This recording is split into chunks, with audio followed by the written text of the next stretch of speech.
अब अपन stock options की series में कंटिन्यूसली आगे बढ़ते चले जा रहे हैं, जहां पे हमने बहुत सारी चीजों को समझा है, सीखा है। ऑप्शंस क्यों ट्रेड कर रहे हैं, काय के लिए ट्रेड कर रहे हैं, कितना कैपिटल होना चाहिए, मैं आने वाले समय में बताऊंगा। बट हमें क्या करना है, बाइंग करना है, सेलिंग करना है, हम क्यों कर रहे हैं, क्या हमारा टारगेट है, ये मैं ऑलरेडी डिस्कस कर चुका हूँ। अब अपन आ चुके हैं स्ट्रेटेजीज पर। तो यहाँ पे मैं जो पहली स्ट्रेटेजी आप लोगों को बताने वाला हूँ वो है बुल पुट, उसके बाद हम समझेंगे बियर कॉल, और उसके बाद फिर हम समझेंगे यहाँ पे आयरन कॉन्डोर, जो कि इन दोनों के मर्जर से बनती है। तो ये तीन स्ट्रेटेजी एक साथ हो जाएगी। एक में होंगे हम डेल्टा पॉजिटिव, दूसरे में होंगे हम डेल्टा नेगेटिव, और तीसरे में होंगे हम डेल्टा न्यूट्रल। अब ये पूरा जो गेम है, ये पूरा गेम है कंटिन्यूसली अपने आप को स्विच करने का between delta positive, delta negative and delta neutral.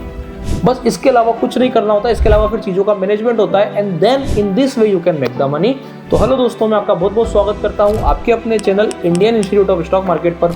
और चलो पैसा कमाने के लिए कुछ शानदार से स्ट्रेटेजी को समझते हैं, जो बिल्कुल बेसिक है और धीरे धीरे करके ऊपर की तरफ बढ़ेगी। यहाँ पर मैं आपको चार्ट पे ले आया हूँ। चार्ट आपको सामने दिखाई दे रहा होगा एक स्पेसिफिक स्टॉक का, जिस हिसाब से इसने आज मूव लिया है। अपन आज के मूव की बात अगर छोड़ दे तो नॉर्मली ये स्टॉक क्या दिख रहा था, नीचे की तरफ जाता हुआ दिख रहा था। चलो ठीक है, नीचे की तरफ जा रहा है, then we see a complete turn around. तो आज के दिन इंट्राडे में इसके ऊपर हम एक्ट कर सकते थे क्या? जवाब आता है यस, कि हमें आज के दिन इंट्राडे में एक्ट करना चाहिए। अब अगर जवाब यस आ रहा है और हमें इंट्राडे में एक्ट करना है, तो अब हम इसे कैसे करने वाले हैं, बस हम इसको समझने वाले हैं। तो अब यहाँ पे आपको ध्यान रखना है कि मैं बुल पुट बनाऊंगा। अभी सुनने में लगता है पुट, और बात कर रहे हो बुल की, तेजी कर रहे हो पुट से, ऐसा कैसे होता है? आप पुट से तेजी करने वाले हो? हाँ बिल्कुल, मैं पुट ऑप्शन से तेजी करने वाला हूं। और अब मैं ये कैसे करने वाला हूं देखिएगा। डायरेक्शन के लिए मैं एक बड़े पुट ऑप्शन को सेल करूंगा। अगर मैं बड़े पुट ऑप्शन को सेल करूंगा तो क्या होगा, अल्टीमेटली मार्केट अगर ऊपर की तरफ जाएगा तो पुट ऑप्शन घटेगा और मेरे को प्रॉफिट आएगा। But there is a risk. Risk क्या है कि अगर आप गलत हो गए तो, market completely drastically turn around कर गया तो, स्टॉक में कोई बैड न्यूज आ गई तो, इन एनी कंडीशन, कोई से भी सिनेरियो से, तो ऐसे केस में उसको हेज करने के लिए पुट ऑप्शन को बाय भी कर लिया जाता है। और उन दोनों को एक साथ मैच करते हुए जब आप बनाते हो और एक साथ अगर ट्रेड को इनपुट करते हो तो उसको बोलते हैं बुल पुट। अब ये स्ट्रेटेजी क्या है देखना।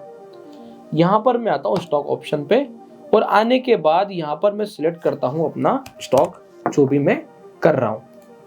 अब इस स्टॉक को करने के बाद यहां पर मुझे सिंपल सीधी सी एक चीज बस देखनी है कि मेरे को यहाँ पे बुल पुट बनाना है। सबसे पहला सवाल आता है कि बुल पुट बनाना है। तो यहाँ पे अभी मैं आया, और बुल पुट बनाने के लिए मुझे डिसाइड करना पड़ेगा कि व्हाट इज माय रिस्क, मैं कितना रिस्क ले रहा हूँ। तो अब यहाँ पे रिस्क की बात कर लेते हैं। पहले बुल पुट में आपको समझा देता हूँ और अच्छे से समझ में आएगा। देखो, बड़े प्रीमियम को बेचना है, तो अगर मैं 400 को बेचता हूँ, 385 को बाय करता हूँ, तो इसे मैं बोलूंगा बुल पुट। अगर मैं 390 को बेचता हूँ, 370 को बाय करता हूँ, तो ये बुल पुट है। तो किसी भी बड़े प्रीमियम को बेच करके छोटे प्रीमियम को खरीद लेना बुल पुट है। यहाँ पे 420 को बेच के 395 खरीद लेता हूँ तो ये भी बुल पुट है। In any condition, if you sell a bigger put option compare to which you buy, तो you are making a bull put. Clear हो गया? अब यहाँ पे हम बात कर लेते हैं कि व्हाट इज द रिस्क। देखो, अगर मैं नॉर्मल एनालिसिस से जाऊं, जैसे एनालिसिस किया जाता है, तो एक चीज आपको समझ में आएगी कि करंटली जो है मार्केट यहाँ पे अभी अब इसको होल्ड करना चाहिए। मार्केट कंटिन्यूसली इसको प्रोटेक्ट करना चाह रहा था, नीचे खुला, ऊपर गया, अगले दिन फिर नीचे आया, और नीचे खुल के वापस से इसी लाइन को उसने टच करके क्लोज किया है। And then today we see a gap up because of any news, that can be anything. But यहाँ से मजेदार बात अब ये निकल के आती है कि मेरे को अगर ये जंप मिल गया है, इसका मतलब ये लाइन प्रोटेक्टेड है। अगर ये लाइन प्रोटेक्टेड है तो फिर ये मेरी पोजीशंस को भी तो प्रोटेक्ट करेगी। अब मैंने ऐसा बिल्कुल भी नहीं बोला, इस चीज को बिल्कुल ध्यान से सुनना, कि यहाँ से आपको 400 को बेचना पड़ेगा और आप 380 को बाय करोगे। नहीं नहीं नहीं, ऐसा बिल्कुल नहीं करना है। मैंने आपसे ये बोला है कि यहाँ पे आपको 370 के नीचे का ही ऑप्शन अब बेचना है। आपको बिल्कुल भी यहाँ से अंदर जाने की जरूरत नहीं है। नियम क्या है कि मैं मार्केट से जितना दूर रहूंगा उतना अच्छा है और उतना सेफ मैं महसूस करूंगा। कल अगर ये नीचे भी आएगा तो मेरे को दिक्कत नहीं आएगी, उसके अगले दिन भी नीचे आएगा तो मेरे को दिक्कत नहीं आएगी। जब ये कंटिन्यूसली तीसरे दिन नीचे आकर के और यहाँ पे 470 को हिट करेगा, तब जाके मुझे लगेगा कि गड़बड़ हुआ है। तो चलो देख लेते हैं। यहाँ पे 370 पे क्या प्रीमियम आ रहा है, 3 रुपए 55 पैसे। इसको बिंदास बेच दो, कोई दिक्कत नहीं है। और यहाँ पर 2 स्ट्राइक 3 स्ट्राइक नीचे जाके बस इसको बाय कर लो। अब कहने को लगेगा बहुत ही छोटा प्रॉफिट है, इतने छोटे प्रॉफिट के लिए मैं ट्रेडिंग नहीं करता।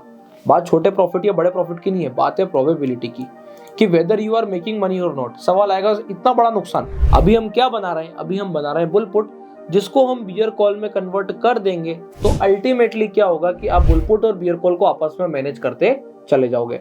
सो see this is the overall scenario जब बात आती है कि ट्रेडिंग करने की और पोजीशंस को बनाने की। तो यहाँ पे एक बनाई मैंने बुल पुट, एक बनाई मैंने बियर कॉल, और उसको अगर मैंने मैनेज किया तो दैट मीन्स मेरा बना आयरन कॉरिडोर। इसको मैं आगे चल के बहुत अच्छे से समझाऊंगा और इसको कैसे इस्तेमाल करना है, क्या तरीका रहेगा, क्या मैं और पास जाके बेच सकता हूँ। जैसे तो अभी हम क्या कर रहे हैं, 470 बेच रहे हैं, यह चल चुका है। जब ये ऊपर खुला था मैं उस वक्त अगर एक्ट करता और उस वक्त अगर तेजी से आता तो क्या होता, ये सारे सिनेरियोस को हमें मैनेज करना होता है। तो यहाँ पे अभी हाल के लिए दिखने में लग रहा है कि बहुत खराब है, पर अगर आप इसको ऐसे देखोगे कि प्राइस लेट सपोज यहाँ से अभी हाल 10 रुपए नीचे गिरती है, यानी कि ये यहाँ आती है 382, तो अब आप देखो 382 आने पे क्या होगा, ये आई price 382, what is the risk, 1800-1900 रुपए। तो अभी तक रिस्क बड़ा नहीं हुआ है, और नीचे आने पे 380 आने पे 2300 का रिस्क, तो बड़ा रिस्क नहीं है। हमें यहाँ पे पैसे आने की प्रोबेबिलिटी बहुत ज्यादा है।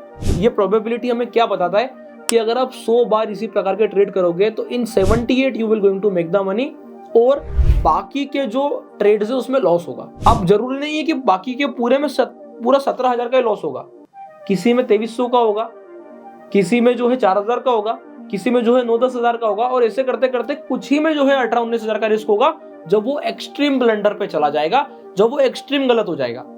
नहीं तो 100 में से 80 बार के आसपास का पैसा बन ही रहा है। So this is all in all called bull put. इसी को बुलपुट बोला जाता है, और इसको अगर सही तरीके से इस्तेमाल किया जाए तो ये आपको अच्छे रिटर्न्स बना के दे सकता है। The thing is you know when to do and when to avoid. दूसरा, ये एक ऐसी स्ट्रेटेजी है जो कि प्लेज मार्जिन पे करी जा सकती है। प्लेज मार्जिन क्या होता है, हमने हमारे कुछ इन्वेस्टमेंट कर रखे, हाँ वो रखे हुए हैं, उस इन्वेस्टमेंट को अगर मैं प्लेज कर देता हूं तो मुझे क्या होता है, ब्रोकर क्या करता है, थोड़ा सा अमाउंट काटने के बाद वो मुझको कुछ पैसा दे देता है टू ट्रेड, और मुझे बस वही प्लेज करने के बाद का जो टू ट्रेड का अमाउंट आता है ना, उस पे ये वाली स्ट्रेटेजी को बना के मैनेज करना है। उसके कुछ रेशियो होते हैं कि मेरे को कितना परसेंटेज कैश रखना है, कितना परसेंटेज जो है मैं उसका इस्तेमाल कर सकता हूँ विदाउट एनी इंटरेस्ट। अगर मेरे को बिना इंटरेस्ट के ये पूरा काम करना है तो कितना मुझे कैश कंपोनेंट रखना पड़ेगा, और कितना मुझे जो है यहाँ पे स्टॉक्स का प्लेज मार्जिन का काम हो जाएगा, वो सब आप जाके डिटेल में डिस्कस और पढ़ सकते हो। So this is the overall scenario when it comes to bull put की कैसे बनेगा, क्या होगा। अभी देखो ये वाली स्टॉक ऑप्शंस की सीरीज बढ़िया चल रही है मेरे हिसाब से। अगर आप लोगों को ये सीरीज समझ में आ रही है, आपको पसंद आ रही है, तो वीडियो के नीचे कमेंट करना, नहीं पसंद आ रही है, नहीं समझ में आ रहा, आपको लगता है कि ये सब हम पहले से जानते हैं। अगर जानते हैं तो फिर बात खत्म हो जाती है, फिर अपन चलेंगे कुछ दूसरी सीरीज के ऊपर। मेरे दिमाग में आगे चल के ETF के लिए भी बहुत बढ़िया प्लान है। ETF में मेरे पास कुछ सिस्टमेटिक रूल्स है, कुछ रूल बुक है, तो वो पूरे रूल बुक की चीजें मैं आप लोगों के साथ में शेयर करना चाहता हूँ। मैं चाहता हूँ कि आप लोग कमेंट सेक्शन में ओपनली आए और मुझे बताएं कि हाँ यार ये बढ़िया लग रहा है, कुछ नई चीज सीखने को मिल रही है, तो डेफिनेटली अपन आगे की तरफ जो है वर्किंग करेंगे और इसको आगे चलने देंगे। अगर अपने को लगता है कि नहीं हमें ये ऑलरेडी पता है, तो फिर अपन चलेंगे सीधा ETF के ऊपर और कुछ नई चीजों को ढूंढेंगे और सीखेंगे। तब तक के लिए मैंने बुलपुट बना दिया है। नेक्स्ट वाले वीडियो में आपको बियर कॉल ऑल मिलेगा, और फिर आपको आयरन कॉरिडोर तो डेफिनेटली मिलेगा ही। तो ये वाला पार्ट तो पूरा मिलेगा, उसके आगे का फिर मैं कमेंट सेक्शन के ऊपर छोड़ूंगा। आई होप आप लोगों को वीडियो अच्छी लगी है। वीडियो अच्छी लगी है तो वीडियो को लाइक करना है, चैनल को सब्सक्राइब करना है, और एक और चीज कमेंट करना नहीं भूलना है। तब तक के लिए बहुत बहुत धन्यवाद।